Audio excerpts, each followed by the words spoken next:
සිත් ගෙන ලොව දැවෙනා කල මෙත් සිසිලෙන් හද නිවන සදා නිශ්ශංක ගම කෙලවර පිහිට පුංචි පැලක මෙත් සුවඳ ගලා नहीं वेरे नवेरानी सम्मन्तीद कुदाचनन् වෛරය බාහිරින් නොසන්සිඳේ අවෛරයෙන් මයි ලොව දිනුයේ ඈත කඳුකරයකින් වටවුණු නිශ්ශංකගම කියන්නේ හරිම සුන්දර ගම්මානයක්.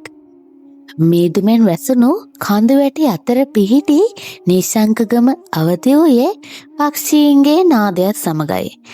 ඒ සුන්දරත්වය මැද ගමේ කෙළවරක පිහිටි පුංචි පැල්පතක දීප්ති සිය අසනීප වුණු ආච්චි අම්මා සමග දිවි ගෙව්වා.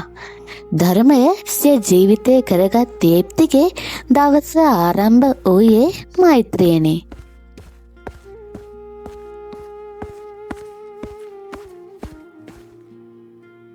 කැකුළු සහර සුවඳත් ලිපේ දුම්ගඳත් මුසුවුණුවේ උදෑසන දීප්තිගේ දවස ආරම්භ වුණේ මේ විදියටයි.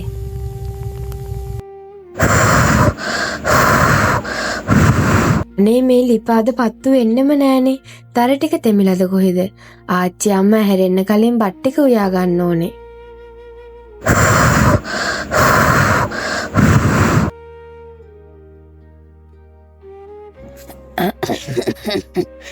දුවේ දීප්ති උඹ අදත් මට කලින් ඇහැරලාද?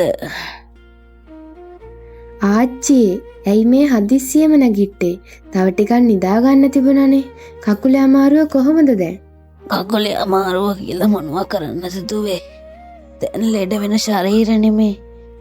උඹට මම උදව්වක් වෙන්නෙත් නෑනේ මේ දවස්වල. හැමදේම උඹේ කරවුල. එහෙම කියන්න එපා ආච්චි. ඔයා මගේ ළඟ ඉන්න එකම මට ලොකු හයියක්. මම බත් ටික දුන්නම ඔයාට කන්න දීලා තමයි කැලේට යන්නේ. අද අලුත් දර ටිකක් හොයා ගන්න ඕනේ. මේවා පත්තු වෙන්නෙත් නෑ. දර ටිකක් විකුණන්නත් ඕනේ ආච්චි අම්මේ. ඔපාරේ සමීප ඵලයන් පුතේ. අර කොසුම් නැන්දලාගේ වත්තායිනෙන් යද්දි ඈකට දාලා ඵලයන්. ඒ ගෑන්ගේ කට හොඳ නෑනේ.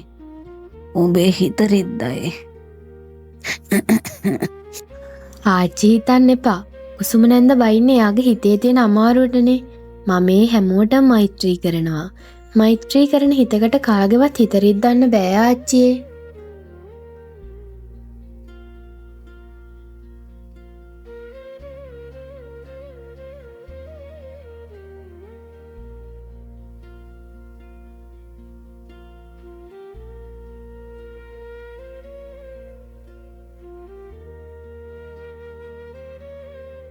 මම කුස්සිය වැඩ ඔක්කොම ඉවර කළා ආච්චියේ. දැන් ඉතින් හිතට නිදහස්. ආච්චියා මට මම බත් බෙදලා ගෙනත් දෙන්නම්කෝ. වේස මාසේ නොමලා උඹ ඔය කරන කැපවීම් දකිද්දි මගේ පපුවත් හොස් ගාලා යනවා දුවේ. ඇයි ආච්චි එහෙම කියන්නේ? මම මේ දේවල් කරන්න මගේ හිතේ සතුටින්. නෑ දුවේ, උඹ ඒ වයසේ කෙල්ලෝ ලස්සනට ඇඳලා hina වෙලා ඉන්න කාලේ උඹ මේ ගේ දොරේ වැඩයි මගේ ලෙඩ දුකයි කරපින්නාගෙන ඉන්නවා. ආච්චි දන්නවනේ මම මේ ගෙදරට කොයිතරම් ආදරේද කියලා. මට මීට වඩා ලොකු මාලිගාව ඕනේ නෑ.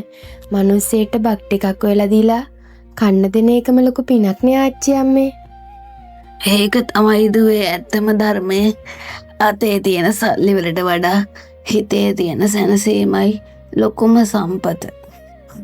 මාව හදපු අම්මටයි තාත්තටයි ගොඩක් පින් සිද්ධ වෙනවා. ඒ දෙන්න නිසානේ මම මෙහෙම පින් කරගන්නේ. අනිවාර්යයෙන්ම දුවේ, උඹට තුරුණුවන්ගේ ආශිර්වාදයම ලැබේවි. මට ඒ ආශිර්වාදයම ඇති ආච්චියේ. ඉන්නම වත් ටිකක් අරන් එන්න.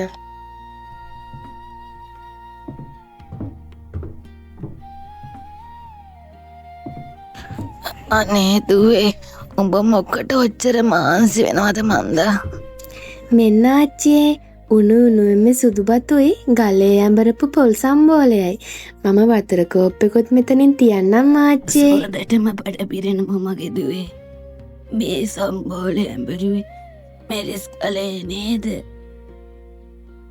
ඔව් ආච්චියේ, ගලේ අඹරනකොට තියෙන රහ වෙන කොහෙන්වත් ගන්න බෑනේ. ඔබ දන්නවද දුවේ, ඉරණට උපස්ථාන කරනවා කියන්නේ මට උපස්ථාන කරනවා වගේ කියලා තමයි බුදුරජාණන් වහන්සේ දේශනා කළේ. ඔව් නේද ආච්චියේ? ඒකනේ. ඔබ මට මේ දෙන කෑම වේලත් මහා පින්කමක්. තමන්ගේ මව්පියන්ට වැඩිහිටියන්ට සලකන එක උතුම් මංගල කාරණාවක්. ඒක තමයි අපේ ජීවිතේ ලබන ලොකුම ධනය. සල්ලි තියෙන මිනිස්සුන්ට වඩා අපි කොච්චර සතුටින් ඉන්නවද කියලා මට හිතෙනවා ආච්චියේ. අපේ හිතේ සැනසීම තියෙනවනේ. අන්නේ එකයි දුවේ, බඩ පිරෙනවට වඩා හිත පිරෙන එකයි වටින්නේ. මම මේ බට්ක කන්නම්කෝ. හොඳයි ආච්චියේ, හෙමින් කන්න. මම එහෙනම් කැලේ යන්න ලෑස්ති වෙන්නම්. පරිස්සමින් ඵලයන් මගේ පුතේ. අද හිතට මොකක්ද බයකුත් දැනෙනවා වගේ. බය වෙන්න එපා ආච්චියේ. මම හැමදාම යන පාරනේ. මට ආශිර්වාද කරන්නකෝ. තෙරුවන් සරණයි දුවේ. ධර්මයේ ඇසරෙන ඔබ ධර්මයෙන්ම රැකේවි. පියවරක් පාසාම තෙරුවන් සරණයි. ඔබේ හිතේ තියෙන ඒ ගුණවන්තකම ඔබට ආරක්ෂාවට හිටීවි මගේ දුවේ. ආච්චිගේ මේ වචන ටිකම මට මහ ලොකු හයියක්. මම යන එන හැම තැනකදීම මෙයා මතක් වෙනවා. හොඳයි දුවේ. තෙරුවන් සරණයි. දෙවි රැකවරණයි. මම ඉක්මනට දරාරන් එන්න. ආච්චි කෑම කාලා පොඩ්ඩක් හාන්සි වෙන්නකෝ.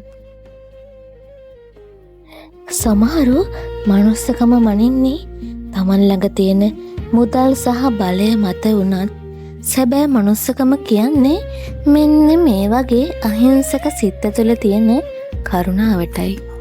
තාමත් මුළු ලෝකයම දකින්න හීනමවන තමන්ගේ උගත්කම ගැන ලොකු අභිමානයකින් ඉන්න තවත් පිරිසක් මේ ගමේම ඉන්නවා.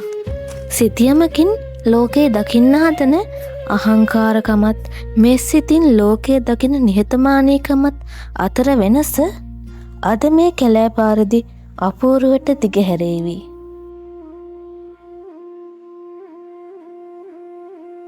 දීප්තියක්කේ ඔයාර ලොකු කැලේට නේද යන්නේ? නැත්තට ලස්සන කුරුල්ලොයි පැත්තටද යන්නේ? ඔව් චූටියමා, අක්කා අදත් යනවා. ඇයි පැටියෝ, ඔයාට අදත් මල් ඕනද? අනේ ඔව් අක්කේ. එනකොට මට සුවඳ මල් ටිකක් කඩාගෙන එන්නකෝ. මං ඒවා බුදුසාදුට පූජා කරන්නම්කෝ. අනේ මගේ පැටියගේ ලස්සන හිත. අනිවාර්යයෙන්ම මම ලස්සන මල් ටිකක් කඩන් එන්නම්. හැබැයි අක්කා එනකම් පාරට නම් එන්න එපා. අම්මා ගාවටම වෙලා ඉන්න ඕනේ. හොඳද? හොඳයි අක්කේ, ඔයා හරිම හොඳයි. තෙරුවන් සරණයි අක්කේ, නමෝ බුද්දාය. අනේ තෙරුවන් සරණයි මගේ පැටියටත්. එහෙනම් අක්කා ගිහින් එන්නම්.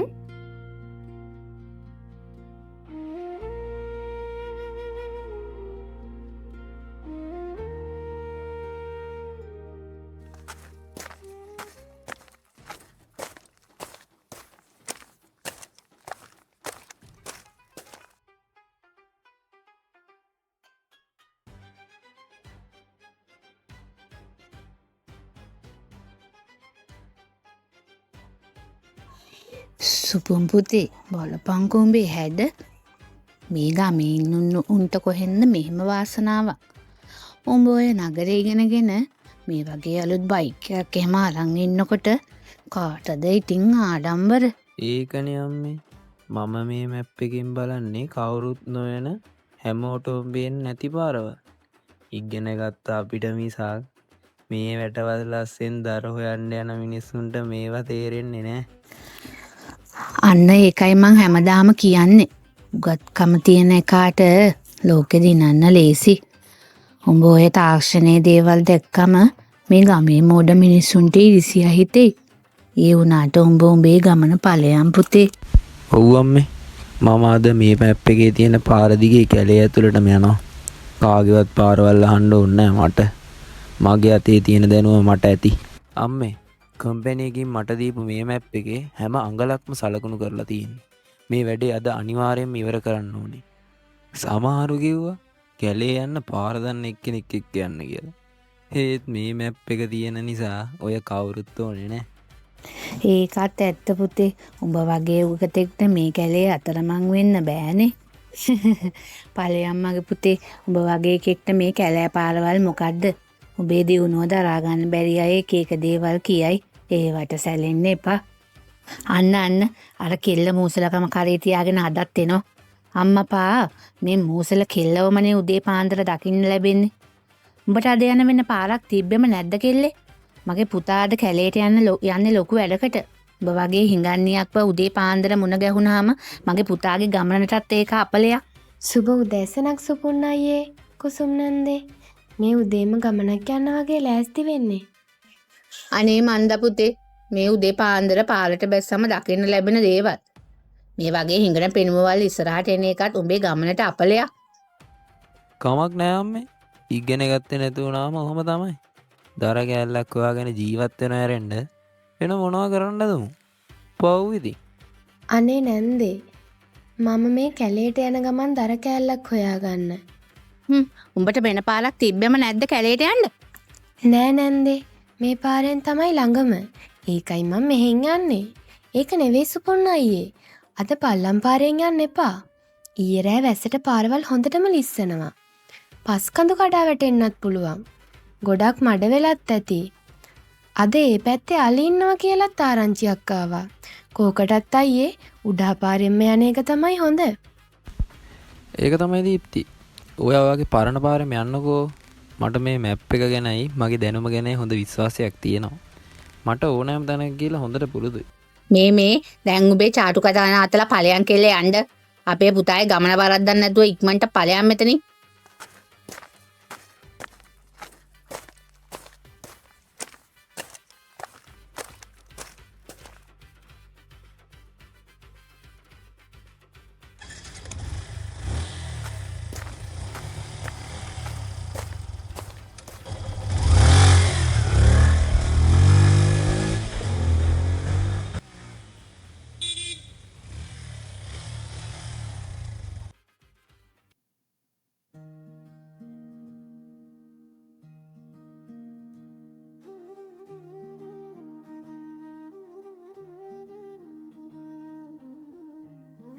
දීප්ති දුවේ අදත් උදේම පොරවත් තරන් යන්නේ කැලේට නේද?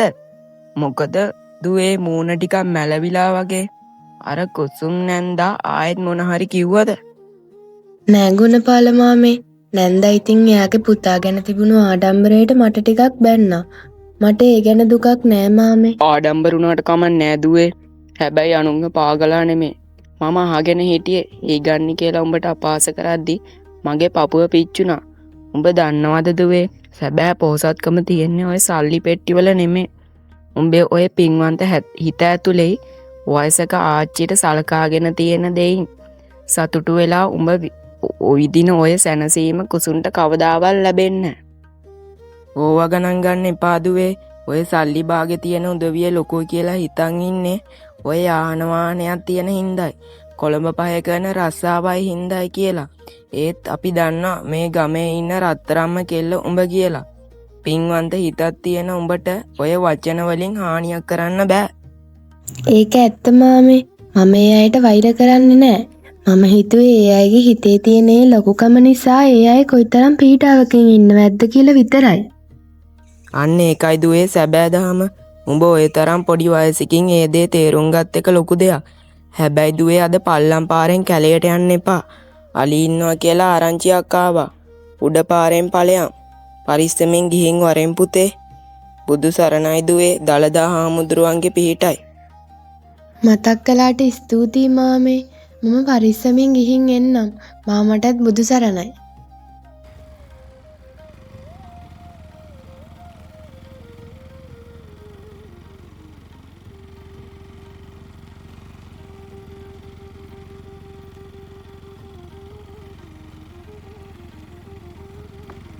උලොක්කා මම මේ කැලේට යනක මගින්නේ. ඔව් කැලේට ඇතුළු වෙන තැනම තියෙන ලස්සන දියල ළඟින්නේ. උලොක්කා මං හරියටම වැඩේ කරන්නම්. මහත්තයා බය වෙන්න එපා. හරි මං පස්සේ ගන්නම්. හරි මහත්තයෝ ඔය රූප පෙට්ටිය දිහා බලාගෙනද මේ අලිමංකඩට රිංගන්න හදන්නේ? මේක රූප පෙට්ටියක් නෙමේ මාමේ. මේකේ ලෝකේ ඕනම පාරක් තියෙනවා. මම මේ පාර දිගේ කෙලින්ම යනවා කැලේ ඇතුළට. මේ මන්ද මහත්තයෝ ඔය මැෂින් එකට පාරවල් පෙන්නනට කැලේ ඇතුලේ ඉන්න සත්තු පේන්නේ නෑනේ. ඔය පල්ලම් පාරෙන් යන්න එපා අලේ ඉන්නවා කියලා ආරංචියක් ආවා. ඔය යන්ත්‍රයට වඩා පණ තියෙනවා කෙනෙක්ගෙන් පාර ඇහුවාගෙන යනක එකයි නුවණට හුරු. ඕවා පරණ කතා මාමේ. මගේ ළඟ Google Maps තියෙනවා. මට පාර වරදින්නේ නෑ.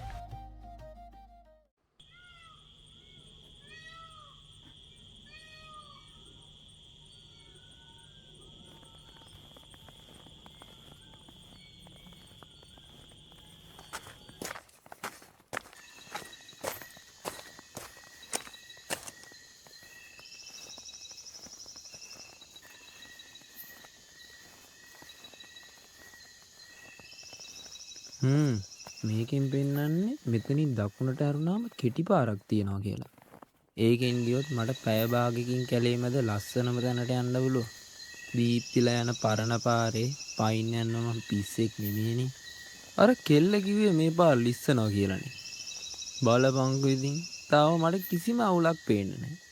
ඔය ගමේ මිනිස්සුන්ට හැමදාම පේන්නේ බය විතරයි. ඒකට මගේ අතේ මුළු ලෝකෙම තියෙනවා. පොඩ්ඩක් මට තිබුණාට මොකද? මේ පාරෙන් යනවා. පුදුම ලස්සනක් නේ තියෙන්නේ මේ පාරේ. තව ටිකක් ඇතුළට ගියාම මම ෆොටෝ එකක් අරන් Facebook දාන්නත් ඕනේ. Adventure in the Wild කියලා. එතකොට ගමේ මිනිස්සුන්ට වගේම ටවුන් එකේ මගේ යාළුවන්ටත් මගේ වැඩ පෙන්වන්න පුළුවන්. මේ පැත්ත ටිකක් අමුතුයි වගේ. ඒත් මැප් එකට වරදින්න විදියක් නැහැ.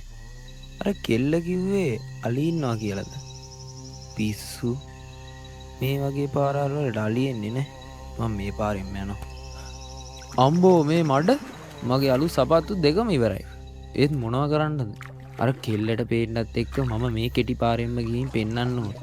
දීප්තිලා මේ වගේ පාරවල් වල පයින් යන්නේ කිසිම ප්ලෑන් එකක් නැතුව.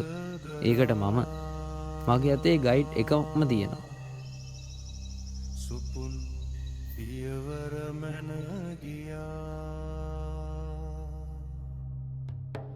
කැලෑවේ රහසකටත හද ගැස්ම මුසු වෙලා නොපෙනෙන මාවතේ අඳුරේ තනි වෙලා වැරදුණු පාර ළඟ තිගැස්ම රජ වුණා. අලියේ දෙයියනේ දැන් මොකද කරන්නේ? මැප් එකේ මෙතන අවිඳනවා කියලා තියන්නේ නෑනේ. අනේ මාව බේරගන්න කවුරුන් නැද්ද? කවුරුන් නැද්ද?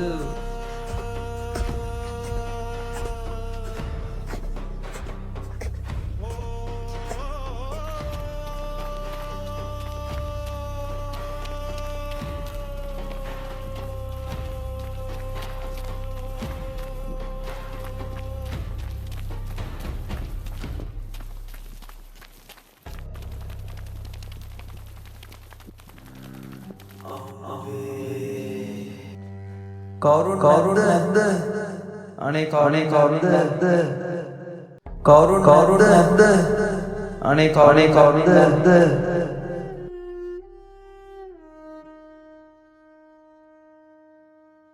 අයියෝ මේ මැප් එක දැන් වැඩක් නෑ මට.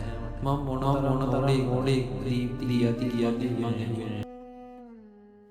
ඌයි මයි කකුල මට හෙල්ලෙන්න බෑ. අනේ මාව බේරගන්න. මම මෙතන මැරෙයිද? කාඩ නැද්ද? කවුරුද නැද්ද? අයියේ කොහෙද ඉන්නේ? සුපුන් අයියේ ඔයා කොහෙද?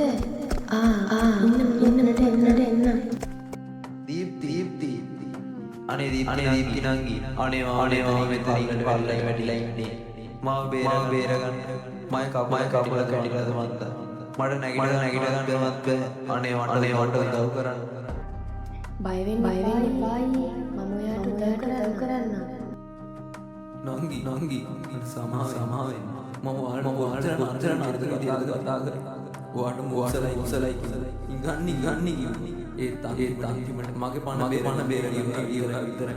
අනේ අයියේ දැන් කතා කරන වෙලාවක්ද මේ? අපි කොහමද මෙතනින්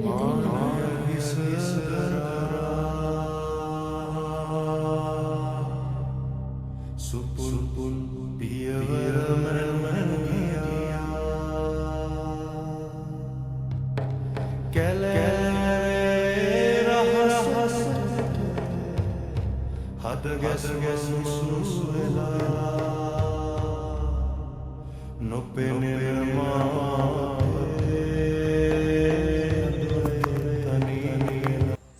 බුදු අම්බෝ මේ මොකද උනේ දුවේ? දීප්ති සුප්පුම් පුතාට මොකද උනේ? මම කිව්වා නේද අද කැලේ හොඳ නෑ කියලා. අයියෝ මගේ පුතාට මොකද මේ උනේ? මගේ කාට මොකද මේ තුවාල වෙලා? කාටවත් බනින්න එපා. මම අද මෙතන පණ පිටින් ඉන්නේ මේ දීප්ති නංගි නිසයි.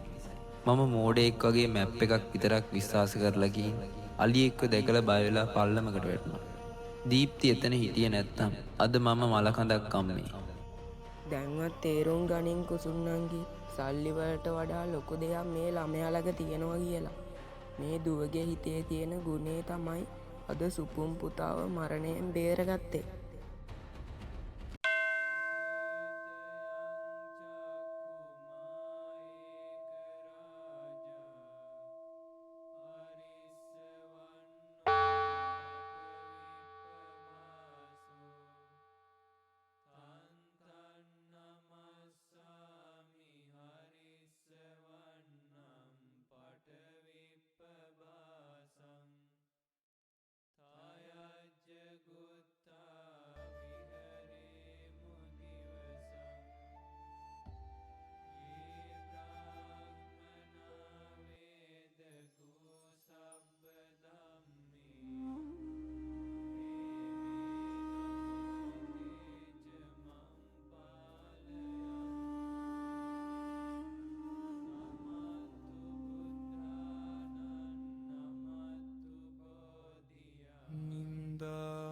ගැරහුම් මැද නොසැලී සිටදී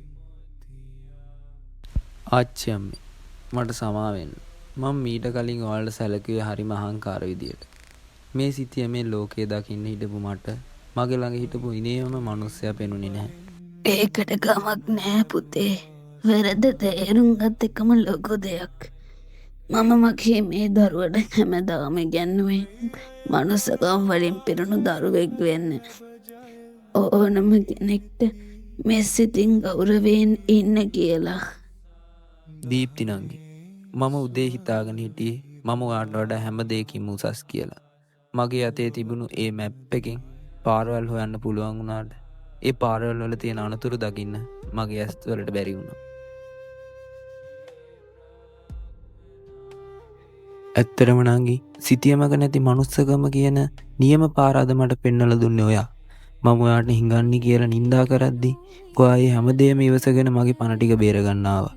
මගේ කකුලේ තුවාලයට වඩා මගේ හිතේ තිබුණු ලොකුකම අද ඔයා ඉස්සරහා සම්පූර්ණයෙන්ම දිය වෙලා ගියා. මට සමා වෙන්න නංගි. උගත්කම පොත්පත් වලින් ගන්න පුළුවන්. හැබැයි මනුස්සකම එන්නේ මෛත්‍රී සිත් වලින් පිරුණු කරුණාවන්ත හදවත් වලට කියලා අද මම තේරුම් ගත්තා. තව මනුස්සයෙක්ගේ දුකක් හඳුනන සුන්දර මනුස්සයෙක් වෙන්න ඕනේ කියලා මම අද තේරුම් ගත්තා. ස්තුතියි දීප්ති නංගි.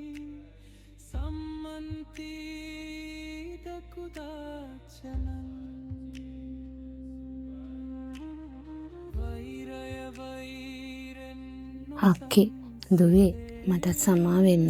මං හිතුවේ සල්ලි තිබුණම ඔක්කොම හරි කියලා. ඒත් අද මට තේරුණා අපිට කොච්චර සල්ලි තිබුණත් මැරෙන්න යන මොහොතේ සල්ලි වලින් වැඩක් නැහැ කියලා. ඔක්කොම දාලා යන්න වෙනවා කියලා. අපට උපකාරයට එන්නේ අපි කරන හොඳ දේවල් විතරයි කියලා. අනේ කුසුම් නැන්දේ මගෙන් සමාව ගන්න දෙයක් නෑ. මම කළේ අපි මිනිස්සුයෝ විදියට ඉපදිලා කරන්න ඕන දේ. අපිට මේ මනුස්ස ජීවිතයක් ලැබුණේ අයහපත් විදියට ජීවත් වෙන්න නෙවෙයිනේ, යහපත් විදියට ජීවත් වෙන්නයි. සුපුන් අයියේ ඇත්තටම මට සතුටුයි අයියාව බේරගන්න පුළුවන් වුණ එකට. වැරද්දක් වුණාම සමාව ගන්න එකත් ලස්සන ගුණයක් අයියේ. අපිට පොතේ පතේ දැනුම තිබ්බට ලස්සන මිනිස්සෙක් වෙන්න. හිත ලස්සන වුණාමයි නිහතමානීකමයි තමයි අපිව ලස්සන කරන්නේ. නැන්දේ අයියේ අපි හැමදේම අමතක කරමු. බුදුරජාණන් වහන්සේ ඉස්සරහා ඉන්න මේ වෙලාවේ අපේ හිතවල වෛරයක් තියාගන්න හොඳ නැහැ. අපි හැමෝම අද අලුත් පාඩමක් ඉගෙන ගත්තානේ. මෙත්සිතේ ආශ්‍රිය ගැන. අපි යමු පන්සලේ ස්වාමීන් වහන්සේ බුද්ධ මන්දිරයේ වැඩ ඉන්නවා.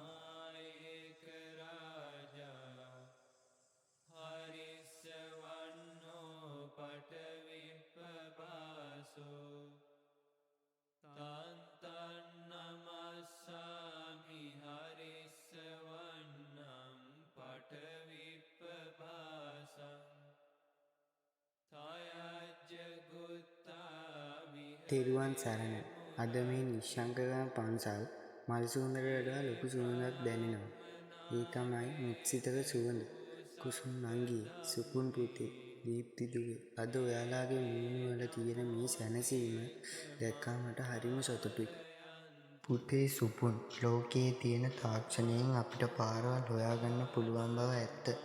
හැබැයි ඒ පාරවල් වල යනකොට හමු වෙන මිනිස්සුන්ගේ හදවත් කියවන්න කිසිම යන්ත්‍රයකට බැහැ. බුදුරජාණන් වහන්සේ දේශනා කළේ මනෝ පුබ්බන්කම ධම්මා කියලා. ඒ කියන්නේ හැම දෙයකටම මුල් වෙන්නේ අපේ හිත. තමන්ගේ හිතේ තියෙන ආඩම්බරකම, උගත්කමයි නිසා අන්ධ වුණොත් ඇස් දෙකට පේන පාර වුණත් වරදින්න පුළුවන්. මේ දරුවා ඔයාට පාර පෙන්වන්නේ සිතියමක් බලලා නෙමෙයි. මේ දරුවාගේ හිතේ තියෙන මනුස්සකම සහ කරුණාව නිසා. මතක තියාගන්න පුතේ, ලෝකයේ තියෙන වටිනාම සිතියම තමයි සීලය සහ ගුණය. ඒ පාරේ යන කෙනා කවදාවත් ජීවිතේ අතරමං වෙන්නේ නැහැ. උගත්කම කියන්නේ අනුන්ට වඩා උසස් කියලා හිතන එක නෙමෙයි පුතේ. උගත්කම කියන්නේ තව කෙනෙකුගේ දුක හඳුනාගෙන පිහිට වෙන එක. අද ඔයාට ලැබුණු ලොකුම පාඩම මේකයි. පුතේ සුපුන්, උගත්කම තියෙන්නේ පොත්වල තියෙන අකුරු වලට විතරක් නෙමෙයි. නියම උගත්කම තියෙන්නේ තව කෙනෙක්ගේ දුක පෙනෙන හදවතේ. සිතියමකින් පාරවල් හොයාගන්න පුළුවන් වුණාට ජීවිතේ නියම පාර වරදින වෙලාවට අපිට පිහිට වෙන්නේ මනුස්සකමයි. තමන් ළඟ තියෙන ගුණවන්තකමයි. මැරෙන මොහොතේ පිහිටට එන්නේ අපි කරගත්ත පින් කුසල් සහ රැකපු ගුණධර්ම සීලයයි පුතේ. දුවගේ මේ ඉවසීමත් කරුණාවත් තමයි මේ හැමෝගෙම ඇස්පෑදුවේ. තමන්ට බැනපු අයගේම ජීවිත බේරගන්න ඉදිරිපත් වුණේ. දීප්ති දුවගේ මෙත්සිත හින්දමයි බුදුරජාණන් වහන්සේ දේශනා කළේ නහි වේරේන වේරාණී කියලා. වෛරයෙන් වෛරය සංසිඳෙන්නේ නැහැ. අවෛරයෙන්මයි සංසිඳෙන්නේ. හැමෝටම ආශිර්වාද කරනවා. සෑම කටයුත්තක්ම සාර්ථක වෙන්න කියලා. තෙරුවන් සරණයි හැමෝටම. අනේ එහෙමයි ස්වාමීන් වහන්සේ. මම අදේ පාඩම හොඳින් තේරුම් ගත්තා. කවදාවත් උගත්කම නිසා උඩඟු වෙන්න එපා. උගත්කම අපිට මේ ජීවිතේ ජීවත් වෙන්න උපකාරී වේවි. හැබැයි අපිට නියම පාර පෙන්වන්නේ අපේ හිතේ තියෙන නිහතමානීකම සහ මනුස්සකම විතරයි. මම හිතුවේ මගේ අතේ තියෙන මේ ෆෝන් එකට හැමදේම පුළුවන් කියලා. ඒත් මඩවලක වැටිලා අසරණුණු මොහොතේ මාව බේරගත්තේ මම අවතක්සේරු කරපු ඒ අහිංසක ගෑනු ළමයාගේ කරුණාවන්තකමයි.